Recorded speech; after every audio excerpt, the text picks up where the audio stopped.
It all begins with the mesmerizing broadcast of a tower called Babylon, home to an undefeated monster lurking on its illustrious 40th floor. Our screens showcase the valiant efforts of the Black Dragon Guild, bravely venturing forth to conquer this fearsome boss. Alas, their attempts end in failure, leaving the beast unscathed and undefeated. But fear not, for our tale takes a thrilling turn when a lone hunter emerges from the shadows to claim victory single-handedly. With the air buzzing, a daring reporter manages to secure an interview with this extraordinary individual, promptly bestowing upon him the nickname the Flame Emperor. Ah, but hold your excitement, for our protagonist doesn't share the same enthusiasm for this fiery nickname, reacting with an unexpected disdain. News travels fast and the world eagerly tunes in, their eyes glued to screens and fingers ready to type. Comment sections ignite with fervor as discussions ignite. Whispers of romance between the Flame Emperor and a fellow hunter, known as the Saintess, flit about, enticing the gossip-hungry masses. However, amidst the chatter, a noteworthy S-rank hunter named Kim Gong-ja continuously echoes a singular desire in the comments section. I want to become like the Flame Emperor. Persistence, it seems, is his most fervent companion. The intrepid reporter, seizing the moment, requests a response from our enigmatic Flame Emperor to these aspiring hunters, and oh, how his words resonate. In a voice laced with conviction, he declares that destiny favors the chosen few, those destined to succeed. Yet he issues a chilling warning to anyone who dares cross his path. I'll kill you. These fateful words strike a deep chord within the fiery heart of Kim Gong-ja. Overwhelmed with a mix of emotions, fury bursts forth like an inferno, and tears stream down his face. But lo and behold, dear friends, in this moment of anguish, a wondrous sight unfolds. Behold, a shimmering skill card materializes before him, a gift born from envy itself. This extraordinary card harbors a power far greater than Kim Gong-ja's current S-rank skills. A golden card, they say, capable of emulating and absorbing the abilities of those who kill him. Overwhelmed with awe and confusion, he can't help but exclaim, "What kind of skill is this?"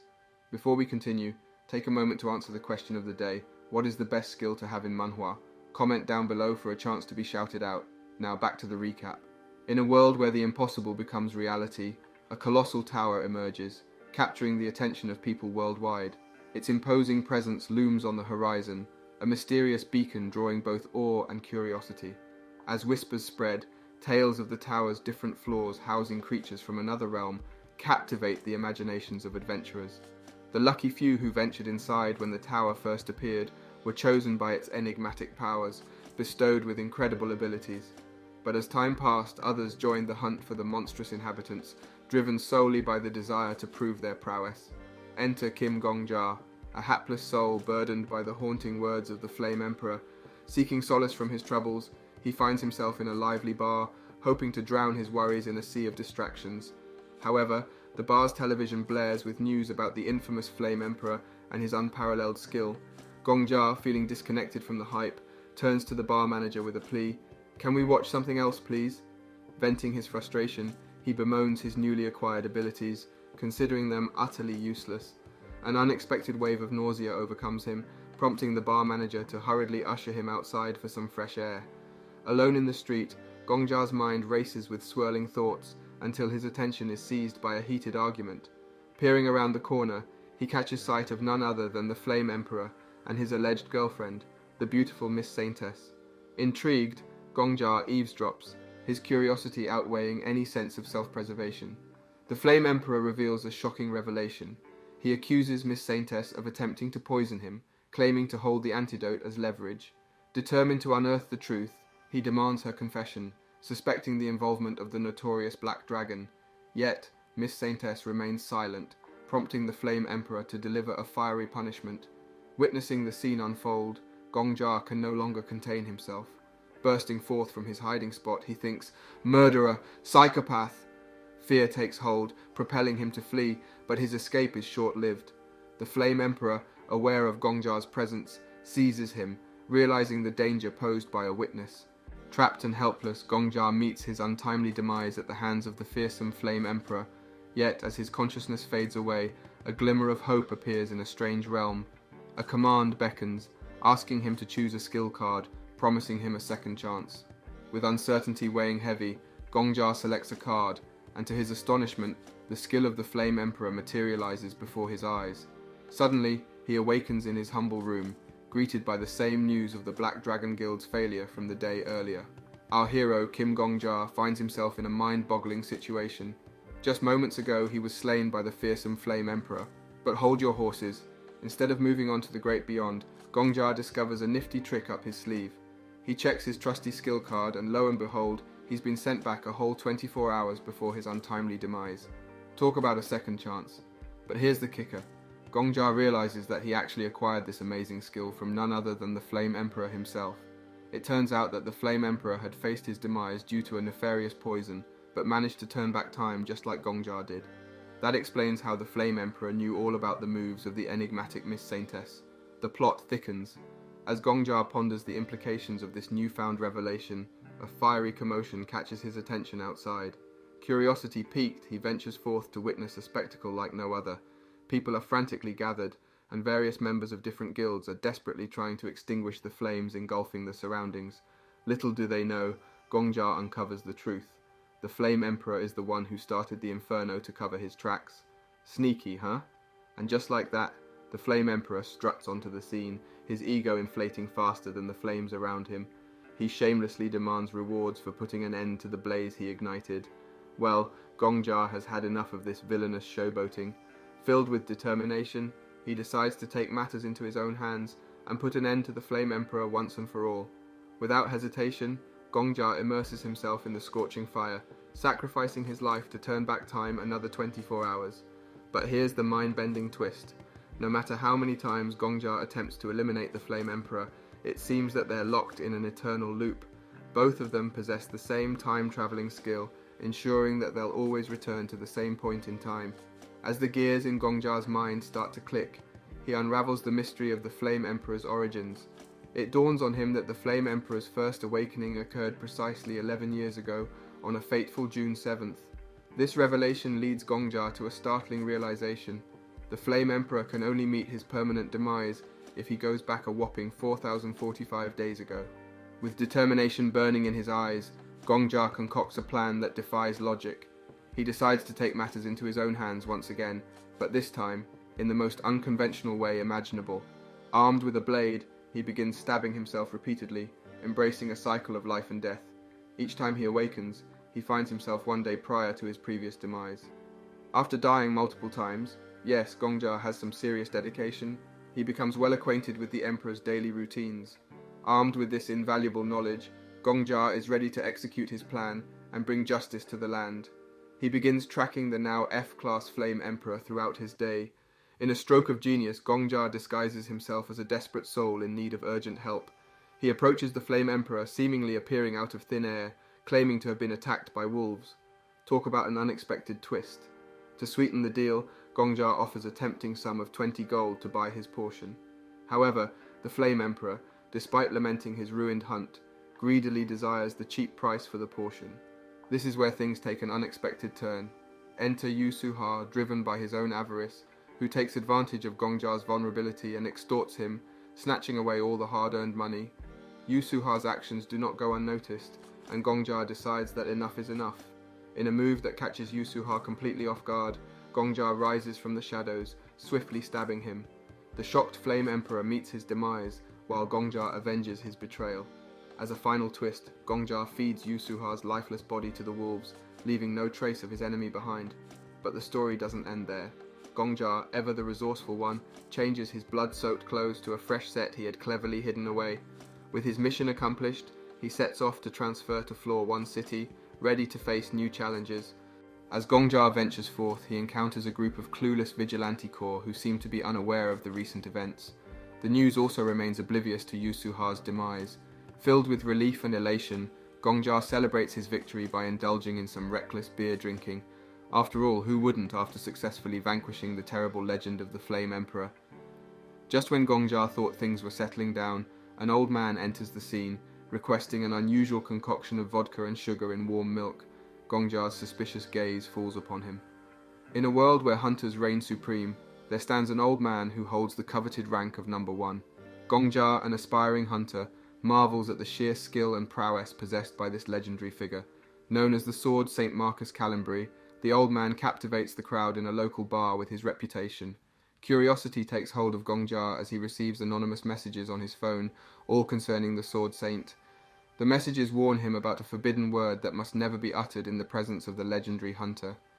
To emphasize the gravity of the situation, a captivating tale unfolds, narrating how the Sword Saint once confronted a group of arrogant hunters on the treacherous Floor 9 hunting grounds. In a fit of rage, he unleashed his fury upon them after they mocked his beloved grandchildren. A crucial advisory message flashes before Gongjia's eyes, cautioning him to never mention the Sword Saint's grandchildren if he wishes to spare his own life. The sudden revelation of these messages leaves Gongjia astounded, caught completely off guard. The Sword Saint's imposing presence continues to dominate the bar, with his captivating attitude commanding everyone's attention. Eventually he departs, and Gongjia, driven by his curiosity, decides to follow him discreetly. As Gongjia trails the legendary hunter, he ponders the unimaginable skills possessed by the Sword Saint. If Yu Suha, another remarkable hunter, possesses such awe-inspiring abilities, what kind of power would the exalted rank one hold? Unbeknownst to Gongjia, the Sword Saint possesses a keen awareness and quickly discerns his pursuer. They find themselves in a secluded spot, concealed by bushes, where the Sword King suddenly turns to face Gongjia, revealing a surprising plot twist. With a mix of intrigue and uncertainty, Gongjia musters the courage to ask a favor, only to be met with a string of incomprehensible words from the Sword Saint. Finally, the Sword King accuses Gongjia of murder, claiming to have witnessed the staggering number of kills etched upon his very being. Gongjia's mind races as he realizes that he had always believed Yu Suha to be his sole kill. However, the shocking truth dawns upon him. Gongjia has unknowingly taken the lives of 4,091 individuals, including the notorious Flame Emperor, and even himself, an astonishing 4,090 times. The sheer magnitude of Gongjia's unintended spree sends shivers down the Sword Saint's spine, compelling him to launch a ferocious attack. In a dazzling display of swordsmanship, the Sword King brandishes his weapon, its blade gleaming in the sunlight. Gongjia, our nimble protagonist, effortlessly dodges the lethal strikes. However, fate takes an unexpected turn as Gongjia stumbles and tumbles to the ground. Meanwhile, the Sword King, lost in his own thoughts, continues to mutter to himself. Suspicion creeps into Gongjia's mind. He begins to suspect that the Sword Saint is leaking their secrets to others, which could make him infamous and bring countless adversaries to his doorstep. Gongjia realizes that if he wishes to inherit the Sword Saint's skills, he must make the ultimate sacrifice, his life. And so, with a mischievous glint in his eye, he utters words that strike the Sword King to the core, insulting the Sword Saint's beloved grandchildren. In an instant, the Sword King's wrath is unleashed. With one swift motion, he beheads Gongjia, bringing an end to his life. However, this is not the end of Gongjia's journey. As his spirit drifts away, he finds himself transported to the mystical realm of skill acquisition. It is here that he encounters a familiar sight, a golden card, just like the one that granted him the powers of the Flame Emperor. But wait, a twist awaits Gongjia in this realm. The golden card he seeks is nowhere to be found. Instead, he is faced with an assortment of silver and bronze cards. Undeterred, Gongjia perseveres and selects a card, desperately pleading with it to grant him the secret behind the Sword Saint's extraordinary abilities. As if by magic, the Sword Saint's skill is copied into Gongjia's being, and he is granted a second chance at life. However, as he awakens, he realizes that he hasn't acquired the main Sword Saint skill. Instead, he possesses an incredible A+ passive skill. Eager to explore his newfound power, he eagerly opens the skill card, only to be startled by a voice beside him. Gongjia minding his own business when suddenly he hears the words of this peculiar guy. But wait, there's a catch. This guy is talking about Gramps and the need for some serious training. Intriguing, right? Gongjia can't help but reply to this ghostly individual, and when he locks eyes with Gongjia, shockwaves ripple through him. Why? Because Gongjia used to be associated with none other than the legendary Sword Saint. Talk about a mind-blowing connection. As the conversation unfolds, Gongjia learns that this strange guy is no ordinary human. In fact, he's a ghost. The twist? Only those who possess his unique skill can see and interact with him. It turns out that Gongjia has unwittingly acquired the Sword Saint's ability to communicate with this ghostly companion. Suddenly, everything clicks into place, and Gongjia realizes why the Sword Saint appeared to be talking to himself all along. But hold on tight. The ghost's demand for a swift return to Gramps echoes through the air. Panic sets in as the ghost realizes he's stuck with a kid who has no filter and speaks his mind. He starts pointing fingers at the Sword Saint, accusing him of being irresponsible for the current predicament. Just when things couldn't get any more bizarre, a random kid steps forward and clones the ghost, creating an unexpected twist.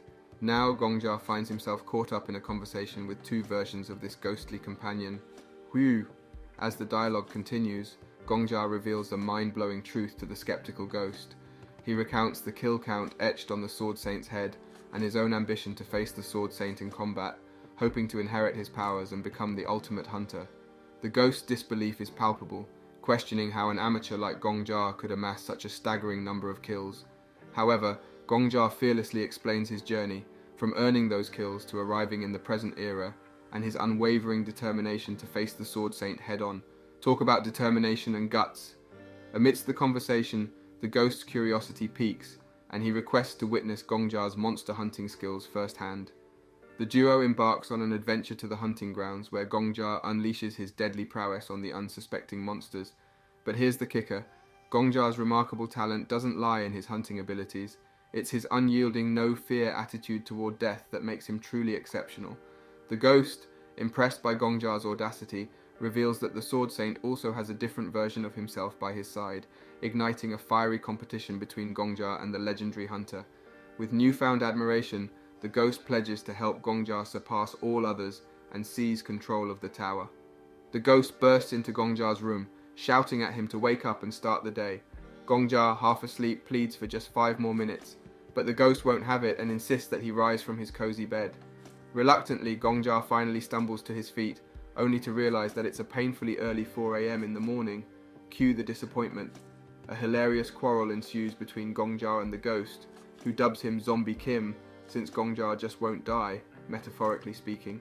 After venting their frustrations, they decide to venture out and continue their discussion while taking a walk.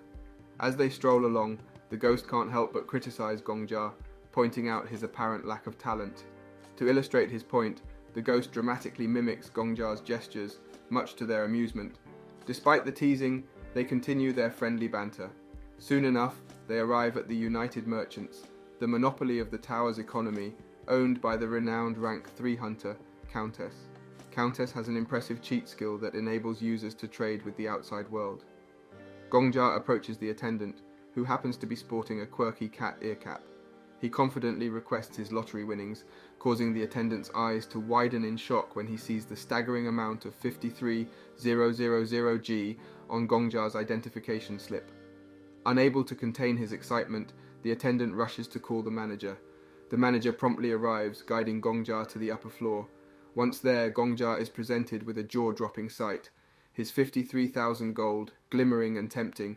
However, the manager offers him a choice: take the money or save it for something better. In a moment of contemplation, Gongjia decides to resist the temptation and chooses to save the money for future endeavors. Showing his newfound responsibility, he then decides to invest some of his wealth in a Tier 2 guild member title. After all, Gongjia is determined to join a guild on the tower, especially since the Flame Emperor rejected every guild and made powerful enemies along the way. But he's not done yet. Gongjia, feeling lucky and confident, requests the manager to secure him a swanky apartment, upgrading his living situation. And to top it all off, he slyly asks the manager to keep his identity a secret in case any nosy news outlet comes snooping around, dying to know who the first place winner is. Gongjia's got it all figured out. In the bustling city, Gongjia found himself strolling alongside a mischievous ghost. Now, this ghost, being quite the advisor, gave Gongjia 2 intriguing options to enhance his skills: either delve into ancient martial arts scrolls or indulge in magical potions to boost his physical abilities. The ghost, with a twinkle in his ethereal eye, suggested they go for the latter, and even knew just the right shop to visit. But alas, fate had its own plans for our daring hero. As they were about to embark on their potion-filled adventure, a legendary figure known as the Sword Saint made an unexpected appearance. Gongjia's heart skipped a beat, and he swiftly transformed into a master of disguise, hiding skillfully behind a trash can. The Sword Saint, unknowingly, entered the very shop they had intended to visit. With the Sword Saint's formidable presence lingering nearby, it became a daring endeavor for Gongjia to enter the shop. Undeterred by this unexpected twist, our quick-thinking duo decided to find an alternative store.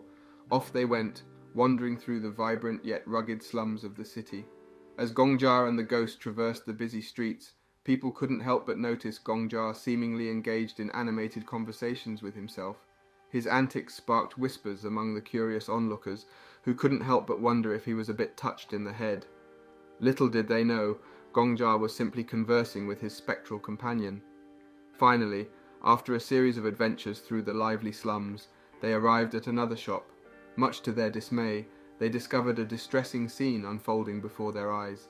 The once proud alchemist, who specialized in crafting these coveted potions, stood helplessly in the middle of the road. Her instruments and precious potions were being confiscated, while her desperate pleas fell on deaf ears. Witnessing this injustice, Gongja's heart swelled with a sense of compassion. He approached the downtrodden alchemist, promising to make an expensive order to uplift her spirits. The alchemist, on the verge of despair, couldn't believe her ears when Gongja casually mentioned a whopping 20,000 coins for the portion he wished to purchase. In a shabby little shop, the enigmatic pharmacist beckons Gongja inside, inviting him to place an order. With a mischievous twinkle in her eye, she makes it clear that she won't tolerate any drug-related requests. Gongja reassures her with a smirk, insisting that his order is far from illicit substances. As they haggle over the price, the tension builds. Just when it seems like things might take a dull turn, a whispering ghost intervenes, revealing the secret ingredient for the potion Gongja seeks. Simultaneously, Gongja shares this secret with the pharmacist. However, the skeptical ghost still doubts her competence until she begins explaining the art of mixing the ingredients. Suddenly, the ghost starts to feel a grudging respect for her.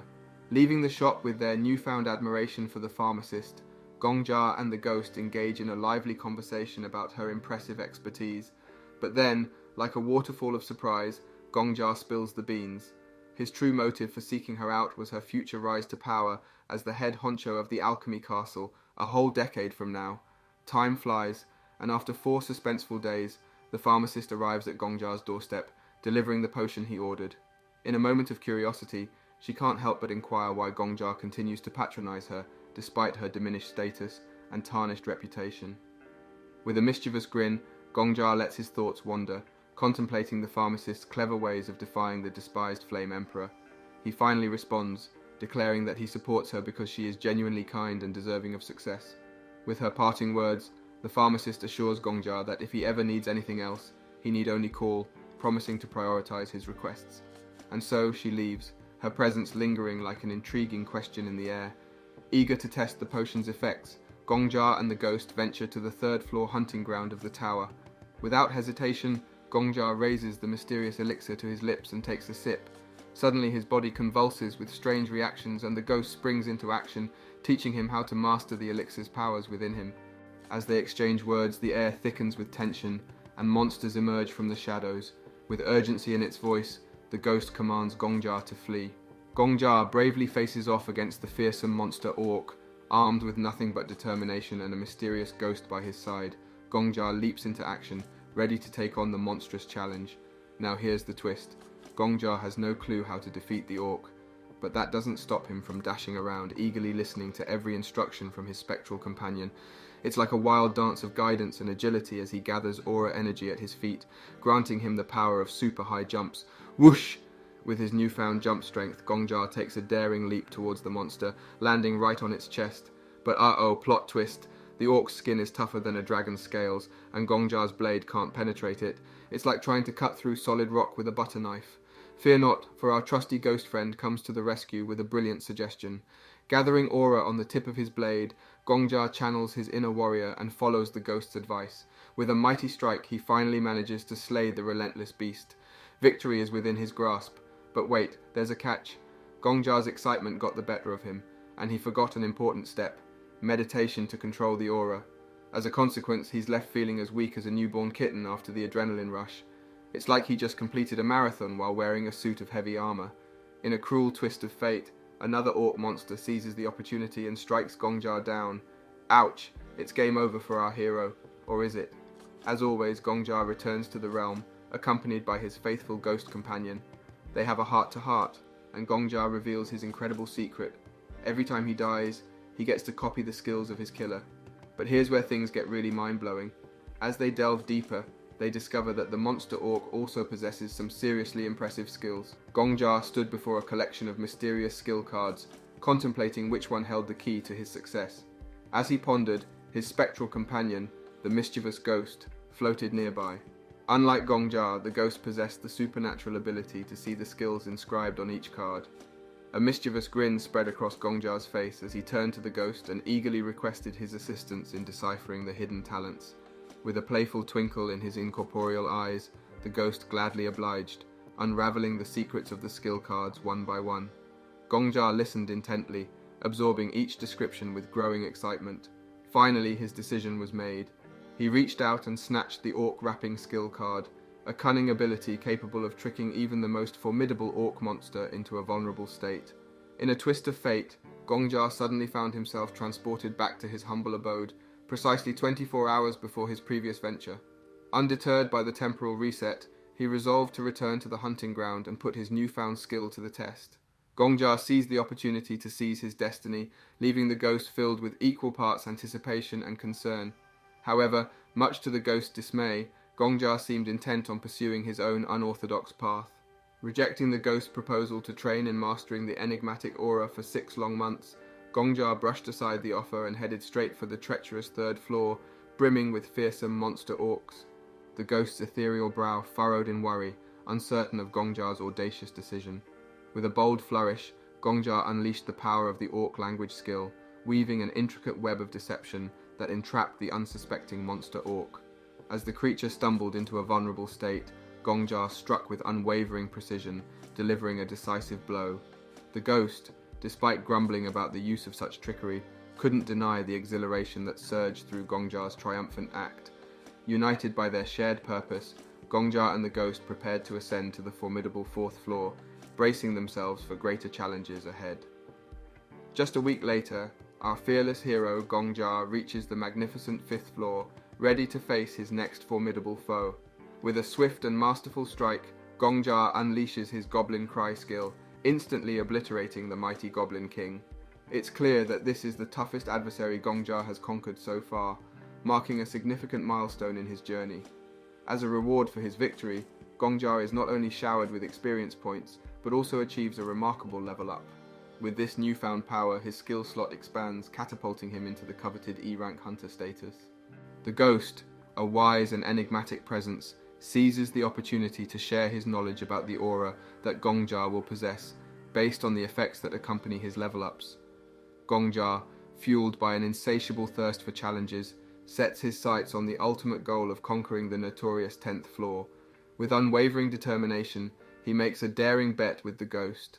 If he successfully clears this treacherous floor, the ghost must relinquish his informal moniker and address him with the respect he deserves. However, Gongja's determination and quick thinking know no bounds. When he arrives at the entrance of the formidable 10th floor, a stern and skeptical guard blocks his path. The guard dismisses Gongja's audacious attempt, citing the failure of the renowned Black Dragon Guild Master and its members. He deems Gongja's solo mission nothing short of suicide. But wait, Gongja isn't one to back down easily. Drawing upon his resourcefulness, he weaves a web of lies to sway the guard's judgment. With a heavy heart, he claims to have recently lost his beloved and even reveals a fabricated tale of an incurable illness, foretelling his imminent demise. Gongja pleads with the guard, yearning to meet his fate as an honorable hunter, even offering a small bribe as a token of his desperation. With his smooth tongue and a touch of deceit, Gongja manages to convince the guard to grant him access to the forbidden 10th floor. The guard, swayed by Gongja's tragic circumstances and the allure of the offered coin, relents and allows him to proceed. And so, our intrepid hero steps into the foreboding building, preparing to face the next daunting challenge. Inside, Gongja is greeted by a spectacle that would make anyone's heart race. Numerous fire-emitting dolls await him, inviting him to participate in a thrilling game of hide-and-seek. We get a flashback, hearing of the Black Dragon Guild's 30th failed attempt. The news spreads like wildfire, and the guild claims it was all down to bad luck. But hold on tight, because here comes the Flame Emperor to drop a fiery truth bomb. Luck is actually a skill. And guess what? He conquered the formidable 10th floor like a boss. Our trusty protagonist, Gongja, jumps in to shed some light on the Flame Emperor's triumph. You see, the Flame Emperor may have called it luck, but Gongja knows better. The Flame Emperor possesses a blazing skill called Fire Aura, which turns him into a human torch, rendering him immune to the fiery dangers of the 10th floor. Impressive, right? Now brace yourselves for the ultimate challenge. Gongja, being the adventurous soul that he is, agrees to play a thrilling game of hide and seek with none other than fire dolls. Yep, you heard that right. He has to track down the one real doll and destroy it before the relentless flames consume him. Talk about a race against time. With adrenaline pumping through his veins, Gongja takes a leap of faith and snatches a doll at random, hoping it's the real deal. But alas, it turns out to be a fake, melting away in his hands like a popsicle on a scorching summer day. Poor Gongja is left standing there, clueless, as the seconds tick away on the clock. Tick-tock, tick-tock. The moment of truth arrives and the fire rages with fury, engulfing Gongja in its fiery embrace. Ouch! It's game over for our daring hero, and he finds himself back in the skill acquisition realm, pondering his next move. But wait, there's more. Gongja is not one to forget promises. He reminds the ghost, who he affectionately calls Zombie, that he wants to be addressed by his real name, Gongja. No more spooky nicknames for him. Ever determined, Gongja seeks the ghost's guidance once again. He urges the ghost to spill the beans on the skills he's acquired. However, Gongja is no sheep. He doesn't simply follow the ghost's advice blindly. Oh no, he takes matters into his own hands and selects the skill he believes will serve him best. And just like that, a penalty comes crashing down upon Gongja. But hey, in life you win some, you lose some. The trauma of the monstrous fire maiden resurfaces. Gongja begins to see orphan children in another world begging for bread and getting rejected by the people. Enter a seemingly kind-hearted man who stepped in to rescue one of the orphans, promising her safety. Little did Gongja know that this man had a dark secret. Instead of providing a nurturing home, he cruelly confined the innocent child in a cage. It turns out this man believed that these orphans were a blight on their society and should be eliminated. How sinister. As Gongja and the ghost watched in horror, their hearts heavy with the weight of the children's suffering, the unthinkable happened. The very house where the orphans were held captive caught fire, sending the wicked workers running, leaving the trapped children behind. Gongja bore witness to the full extent of the evil that had been done to them, and finally, the trauma came to an end. But alas, when Gongja awoke, finding himself back 24 hours prior as usual, he was filled with a deep melancholy. And to make matters worse, the ghost's words only served to intensify his emotional turmoil. It seemed as though the journey was taking its toll on our hero's spirit. Undeterred by the ghost's distress, Gongja made a surprising declaration as they approached the 10th floor. He declared his intention to save the doll instead of destroying it. This unexpected twist left the ghost in a state of panic, as saving the doll appeared to defy the logic of clearing the floor. Yet, in a stroke of genius, Gongja realized that the only way to conquer the 10th floor was to engage in playful interaction with the dolls. It turned out that these dolls craved companionship more than anything else. With a newfound understanding, Gongja embarked on a delightful game of hide and seek with the dolls, and in a triumphant finale, he successfully discovered the true doll, emerging victorious and clearing the enigmatic 10th floor. What will happen next? Keep your eyes peeled for part 2. Don't forget to like and subscribe for more awesome recaps like this. Welcome back to SSS Reincarnation Hunter. Our favourite unkillable protagonist Gongja broke several records as he conquered the tower with his companions. Now, Gongja, our moody protagonist, couldn't shake off the sense of melancholy after conquering the treacherous 10th floor and witnessing just how wicked the world could be. But little did he know, a surprise awaited him. As he stood there, lost in his thoughts, the ghost by his side began to shower him with praise. And then, out of nowhere, fireworks burst into the sky, illuminating the night. The news of the 10th floor being cleared spread like wildfire, electrifying the atmosphere. Curiosity sparked among the people as they eagerly wondered who had accomplished this remarkable feat. The internet was flooded with messages, all desperately trying to uncover the identity of the mysterious victor, but no concrete answer could be found. Even the top hunters, usually engrossed in their own pursuits, were ruled out as the 10th floor clearer, as they were found occupied with other endeavours. Just when Gongja thought he could hide his achievement, the gate guard of the 10th floor came running towards him, determined to confirm the truth. Reluctantly, Gongja revealed his identity to the guard, who stood in awe. But Gongja didn't let the moment pass without reminding the ghost of their pact. He reminded the spectral companion of the promise to call him Sir Confucius if he managed to defeat the boss within 2 attempts. And so, with a lingering excitement in his voice, Gongja made his way to a cozy cafe where he continued his animated conversation with the ghost, relishing in his glorious victory. Amidst their conversation, a curious cat approached Gongja, seemingly drawn to his presence. Unable to resist the feline's charm, Gongja scooped it up, much to his surprise. Little did he know that this seemingly ordinary cat held a secret. In a transformative twist, the cat revealed herself to be none other than the Countess, a figure of great power and influence, and she made him an offer he couldn't refuse, presenting him with the highest bid among the guild leaders who had gathered to confirm his identity. Before we continue, take a moment to answer the question of the day. What's the most spicy manhwa you've read? Comment down below for a chance to be shouted out. Now back to the recap. After the low-level guild leaders found themselves completely outmatched by the formidable Countess, they knew it was time to gracefully retreat from the battlefield. As they made their excuses and left the scene, the atmosphere was tense, and everyone held their breath, waiting to see what would happen next. Suddenly the doors burst open, and in stormed Viper, the daring and outspoken Rank 5 guild leader. With an air of confidence, Viper wasted no time in criticizing the Countess for bidding Gongja so quickly, questioning her decision with a hint of playful sarcasm. Just as the tension was about to reach its peak, another figure entered the room. It was the enigmatic Heresy Inquisitor, the fierce and cunning Rank 4 guild leader. Surprisingly, joining their ranks were the illustrious Paladin, the honorable Rank 8, and the mysterious Black Dragon, the cunning and powerful Rank 2. To everyone's surprise, it turned out that these top-ranking guild leaders actually knew each other. With a mix of camaraderie and friendly banter, they started berating the Countess for her audacious bid of 50k gold. It seemed that even at the highest levels, there was room for rivalry and teasing. Amidst the heated discussion, Heresy Inquisitor, always the pragmatist, suggested that they should all take a break and order some coffee. A round of agreement followed, and soon they found themselves gathered around a table, sipping on steaming cups of their favourite brews.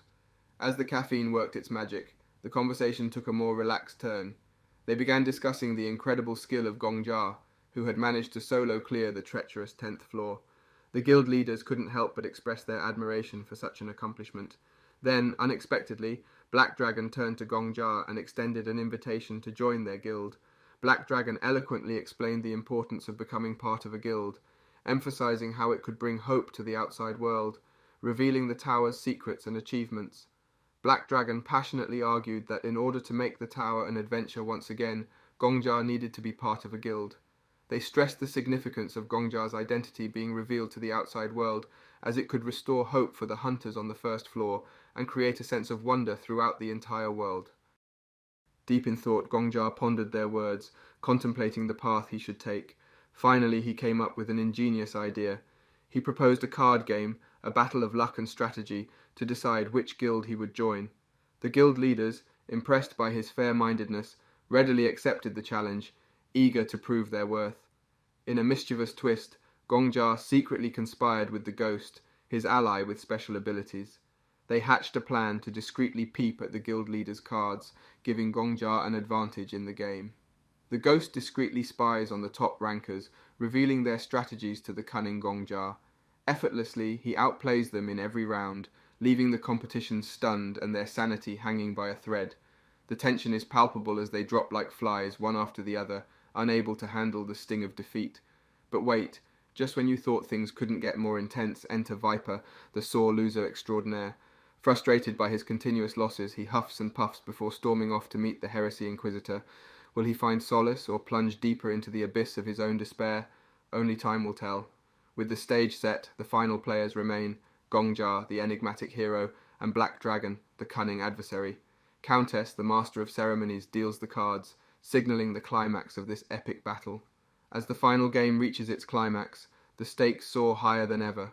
The tension is palpable, and the audience leans in, hanging on every word.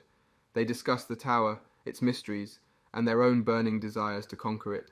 The atmosphere crackles with anticipation, and then it happens.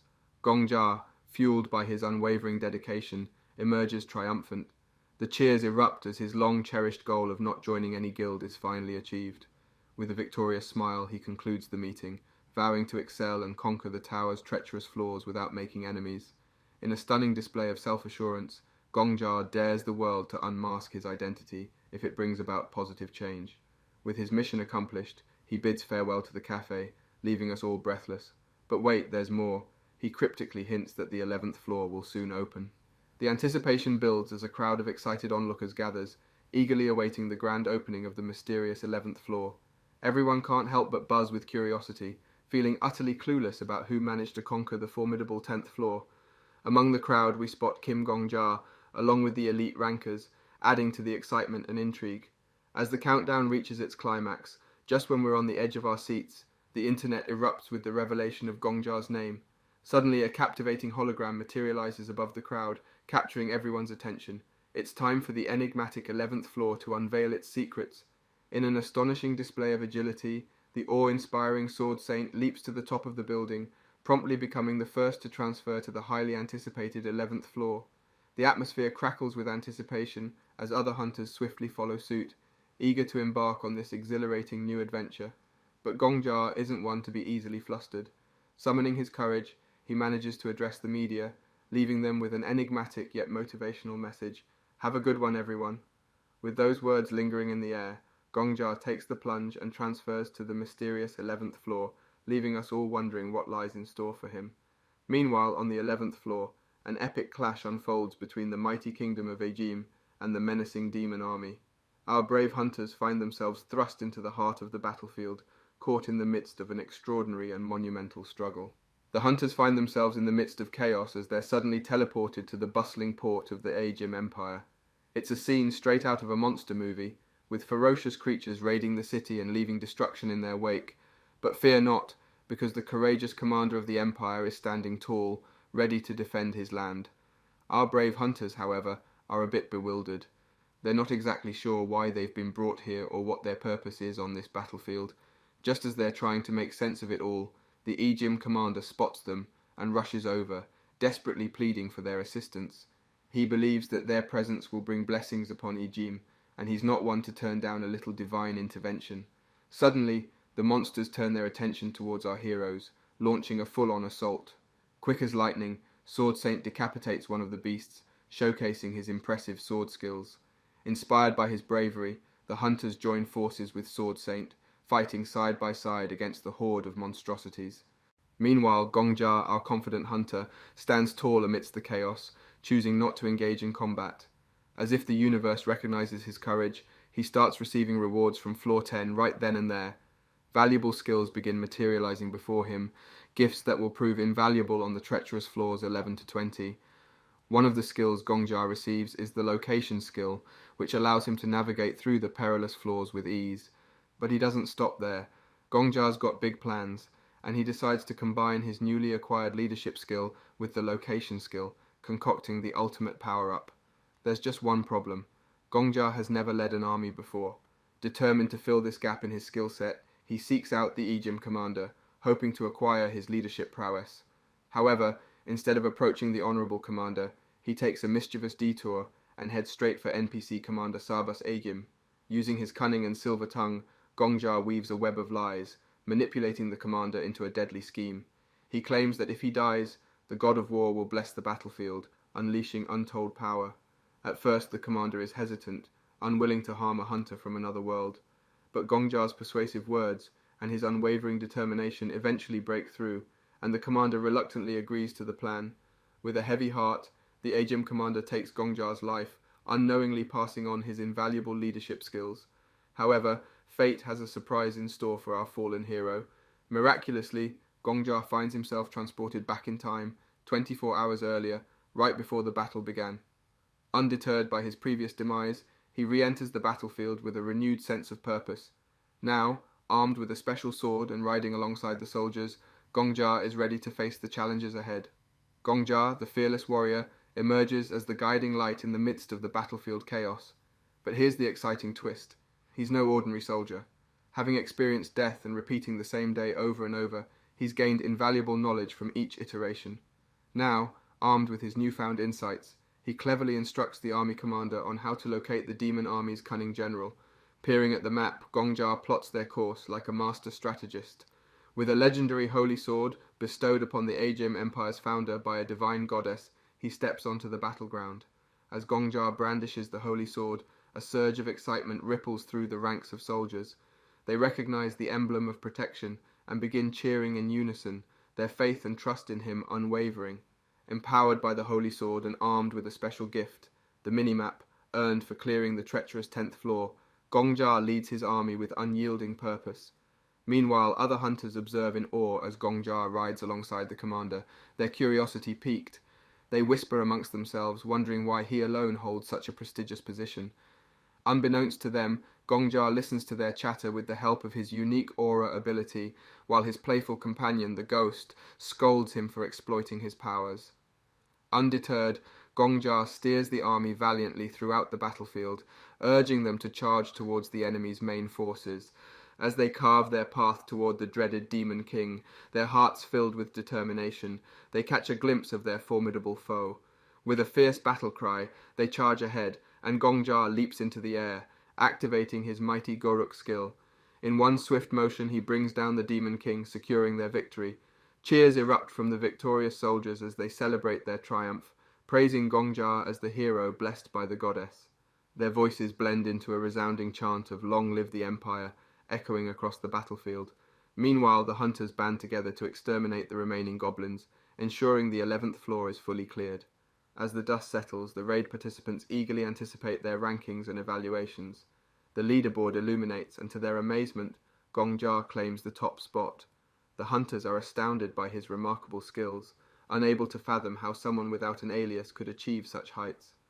Second on the list is the enigmatic Sword Saint, leaving them perplexed and intrigued. Engaging in a silent conversation with the mischievous ghost, Gongja acknowledges his extraordinary abilities, but the ghost playfully refuses to accept the praise. Determined to improve, Gongja promises to learn swordsmanship before conquering the formidable 20th floor, leaving the ghost feeling proud of his companion's growth. Just as the camaraderie builds, the commander interrupts, expressing his deepest gratitude to Gongja for his unparalleled bravery. Though initially skeptical of the ancient prophecy foretelling the arrival of heroes from another world, the commander shakes Gongja's hand, acknowledging the hero's incredible achievements. As Gongja steps onto the 12th floor, little does he know that an encounter with the legendary Sword Saint awaits him. But fear not, for Gongja has a loyal companion in the form of the Ghost, who warns him of the impending danger. The Ghost describes the Sword Saint as a formidable force, charging at his opponents like a wild man. However, Gongja, ever confident, assures the Ghost that he has his own tricks up his sleeve. Just then, the heretic Inquisitor joins Gongja, praising him for his heroic deeds on the 11th floor. Just as they engage in conversation, the Sword Saint launches a surprise attack on Gongja. But before the blade reaches its mark, the quick-thinking heretic Inquisitor jumps in to protect him. Curiosity piqued, she demands an explanation from the Sword Saint, who stubbornly refuses to reveal his motive for targeting Gongja. To everyone's astonishment, the Sword Saint goes a step further and threatens to sever one of Heretic Inquisitor's arms if she doesn't step aside. But little does he know that Heretic Inquisitor is not alone in this battle. In a flash of brilliance, she summons Viper and Paladin to the scene, ready to take on the Sword Saint. With the battle now in full swing, Viper can't help but marvel at the Sword Saint's strength. However, Paladin reminds him to stay focused on the fight at hand. Meanwhile, Heretic Inquisitor, undeterred by the Sword Saint's threats, requests a hefty sum of 20k gold from Countess. Countess reluctantly agrees, and with the gold in hand, Heretic Inquisitor performs her sacred techniques. The Celestial Clan Master emerges, bolstering their forces against the Sword Saint, and just when things couldn't get any more intense, Black Dragon makes an unexpected entrance, thanks to Gongja's previous alliance with the 5 guilds. With a defiant tone, Black Dragon declares that if the Sword Saint wishes to lay a finger on Gongja, he must first defeat all of them. In this critical moment, Gongja taps into his connection with the Ghost, communicating through their minds. The Ghost reminds him of their conversation on the 11th floor, emphasizing the 2 strategies to face a formidable opponent, overpowering them alone or raising an army. Realizing that the 5 guilds now stand as his formidable army, Gongja addresses the Sword Saint with disarming politeness, playing the role of an innocent bystander. Deep within him, Gongja knows that the Sword Saint can see the kill count on his head. In a dramatic showdown, the Sword Saint stands his ground, determined to vanquish Gongja. He reveals his solitary pursuit in the tower, driven by the desire to prove that one can reach the pinnacle alone. With conviction, he declares that greatness can be achieved with a single sword, relying solely on talent and effort. His cutting words deeply wound the Black Dragon, who accuses the Sword Saint of abandoning them and causing the deaths of fellow hunters. The tension escalates as insults are hurled towards the Sword Saint, but he silences the verbal barrage, challenging his opponents to settle their differences with blades, not words. However, just as the conflict seems irreparable, Gongja steps in, assuming the role of peacemaker. He urges everyone to unite rather than fight, despite protests from the Black Dragon, who insists that the issue is not Gongja's concern. In a surprising turn of events, the Paladin intervenes, promising to use her exceptional lie detection skills to uncover the truth behind the Sword Saint's desire to kill Gongja. She gains the Sword Saint's trust, recognizing her unblemished record of never harming another human being. The lie detection trial begins, with Paladin assuring the validity of their statements. The Sword Saint poses his first question with mounting anticipation. "Is it true that you've murdered over 4,000 people?" Gongja responds with a resolute yes. However, unbeknownst to the Sword Saint, Gongja has only taken the life of one person, the nefarious Flame Emperor. The Paladin's lie detection yields an unexpected result, and the Sword Saint's accusation is nullified. Panic washes over the Sword Saint as he believes Gongja is lying. But before chaos ensues, Gongja calmly explains the circumstances that led to the demise of the Flame Emperor, painting him as a vile individual who had attempted to kill Gongja himself. As his companions listen, they gradually empathize with Gongja's plight, finding no fault in his actions. In a moment of reconciliation, the Sword Saint's anger subsides, and Gongja extends a heartfelt request for an apology. After some intense persuasion, the Sword Saint finally swallows his pride and bows before Gongja, offering a heartfelt apology. He's realized that his habit of leaping to conclusions and slicing up anyone he deems a murderer might not be the best approach. Wise choice, buddy. In a truly noble act, the Sword Saint pledges to put an end to his murderous ways and promises to grant Gongja's every wish. And what does Gongja request? Sword fighting lessons? That's right, our hero wants to become a master of the blade. Cue the epic training montages. To make amends, the Sword Saint even offers to accept any duel request from Gongja. Talk about commitment. And guess what? The trustworthy Paladin confirms that everything the Sword Saint has said is true. Good on you, Paladin, for keeping everyone honest. But just when you thought the tension was over, in barges the extravagant Countess, who just can't resist stirring the pot. She playfully exclaims, "Oh no, does that mean my hard-earned 20k gold was wasted for nothing?" Oh, Countess, always adding that extra spice. As the Sword Saint shakes Gongja with excitement, he drops another bombshell. He knows a highly skilled tailor who will create the most fabulous outfit for our hero. Looking good and fighting well, Gongja is set to conquer the tower. In a surprising twist, the Sword Saint reveals that he has a granddaughter outside the tower, and what does he offer? To sell her to Gongja's charms. Wait, what? Gongja is a stand-up guy, and politely declines the unexpected proposal. This sends the Sword Saint into a hilarious frenzy. Who would have thought? Now get ready for the next level of excitement. The theme for floors 11 to 20 is role-playing, and with it comes two enticing rewards for Gongja. He must make a monumental decision between the goddess and the demon rewards. What's at stake? Brace yourselves. The goddess reward promises Gongja the esteemed position of the Empire's Chancellor, along with all the incredible abilities and status that come with it. Talk about a power move. But wait, there's more. The demon reward presents Gongja with similar perks as the goddess reward, but with a twist. He will also be transported directly to the 99th floor after eliminating the top 10 heroes. It's like a fast pass to the highest levels of the tower. Choices, choices. As our hero stands there, lost in thought, his mind racing with possibilities, the hunters eagerly watch him, wondering which path he will choose. The selection begins, and it's time for the rankers to make their picks. Excitement fills the air as the first person on the list steps forward, ready to claim their reward. But wait, Gongja decides to do something unexpected. Instead of choosing a reward, he cleverly selects none. His cunning plan is to observe who among them will be tempted by the demon reward and expose themselves. As the others make their selections, the anticipation grows. Each ranker faces a tough decision between the alluring goddess reward and the mysterious demon reward. The tension mounts as the selection process moves down the list. Finally, it's the turn of the renowned Sword Saint. As he gazes upon the rewards, a realization dawns upon him. He comprehends the wisdom behind Gongja's choice to abstain. Yet, against his better judgment, the Sword Saint succumbs to the temptation of the goddess reward and chooses the Aegim Empire's head knight. Curiosity piqued, it's now the heretic Inquisitor's turn. With a mischievous smile, she decides to unveil the rewards for all to see. The rankers gasp in awe as they finally understand Gongja's strategy. The heretic Inquisitor also opts for the goddess reward, selecting the Empire's great general. The tension remains palpable as Viper and Paladin make their choices. Viper, aware of the risks, chooses the head royal bodyguard, while Paladin goes for the Minister of Foreign Affairs. They whisper words of caution to themselves, advising against the demon reward, knowing it would put them at a disadvantage. Next up is the enigmatic Black Dragon, who confidently selects the role of Chancellor. The Countess follows suit, choosing the Minister of Finance. As each ranker makes their decision, they silently remind themselves to steer clear of the demon reward, fully aware of its potential pitfalls. The selection process concludes, and the results are in. To everyone's surprise, it turns out that someone actually fell for the allure of the demon reward. In order to get to the bottom of this, Paladin is called upon to conduct lie detection interrogations. In a stunning turn of events, the notorious Black Dragon vows to take out anyone who has chosen the demon reward, but instead of relying on boring old lie detection, the valiant Paladin proposes a thrilling twist to unveil the traitor by having everyone confess first. Suspicion looms over the group, but all eyes shift towards Gongja, who cunningly avoided picking any reward at all.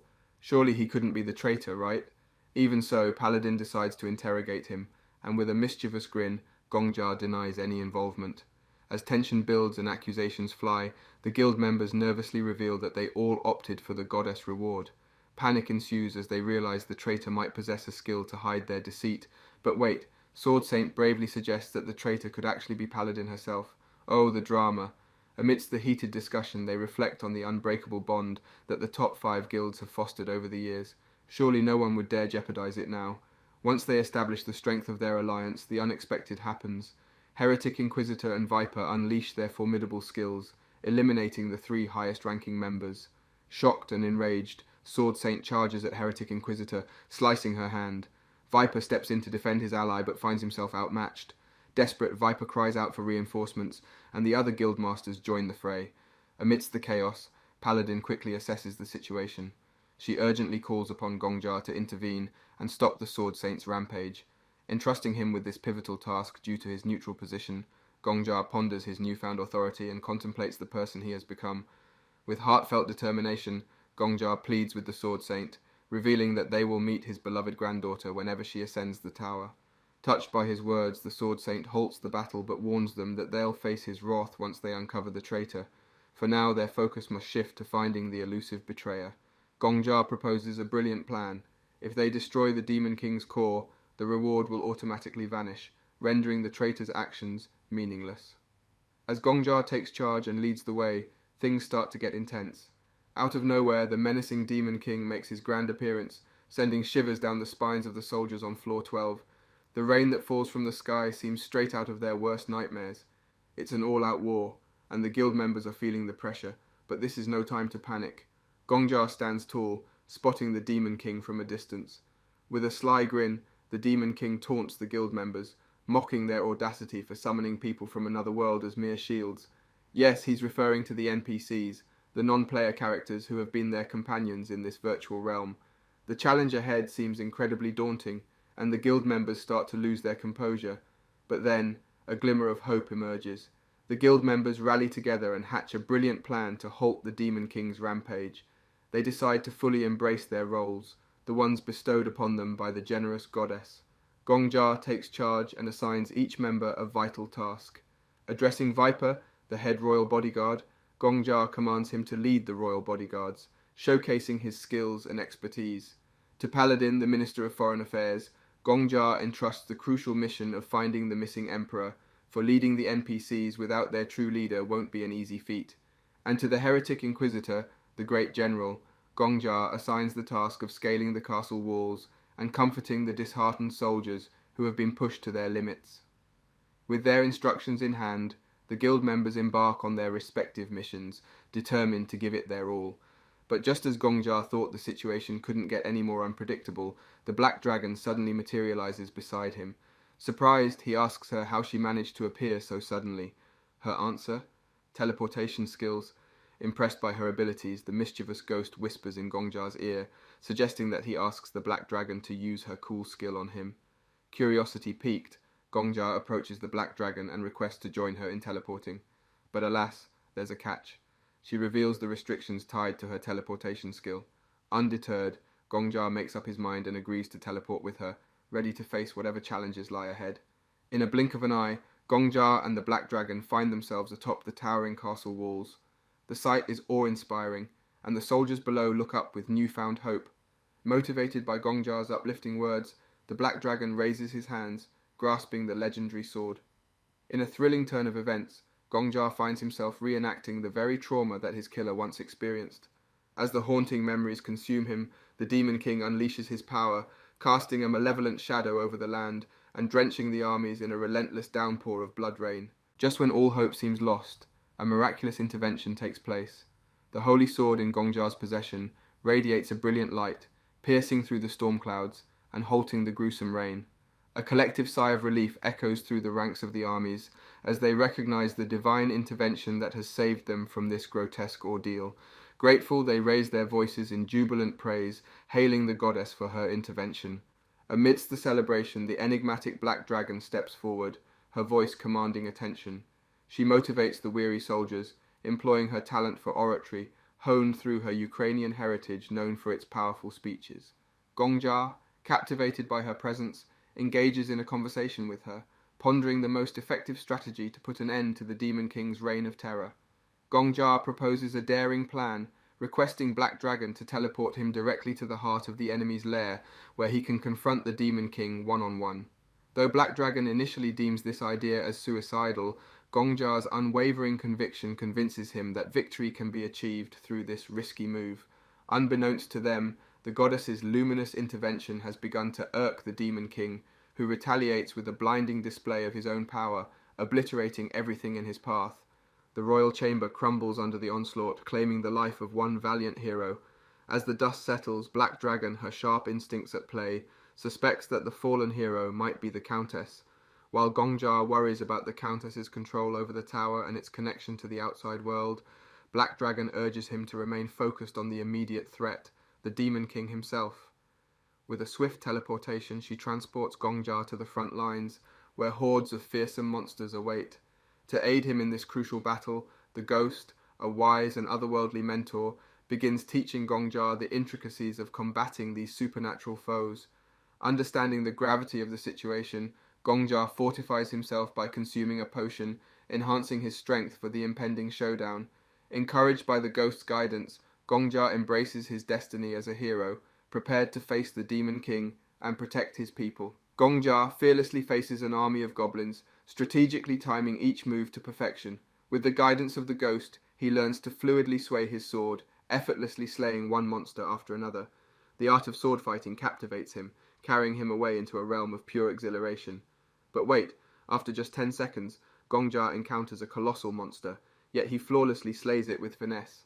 His skills elevate to new heights as he levels up, achieving the coveted D-rank hunter status. His very existence becomes sharper and more defined. Suddenly, the Sword Saint joins the fray, introducing himself to Gongja. In the heat of battle, they both realize that fighting alongside someone can bring out their true selves. The Sword Saint proposes a partnership, wanting to fight together as an unstoppable team. As if that wasn't exciting enough, the heretic Inquisitor arrives with a battalion of troops, ready to exterminate the menacing monsters. Among the chaos, Viper, accompanied by his guildies and the royal troops, joins Gongja. Unfortunately, Gongja is so engrossed in the battle that he doesn't hear Viper, leading to a thrilling showdown between the two, but the adventure doesn't stop there. Paladin, a formidable warrior, joins the group, sharing her perspective on their duty. She reveals that she has found the Emperor. What will happen next? Find out next time by staying tuned for our future recaps. Don't forget to like and subscribe for more great recaps.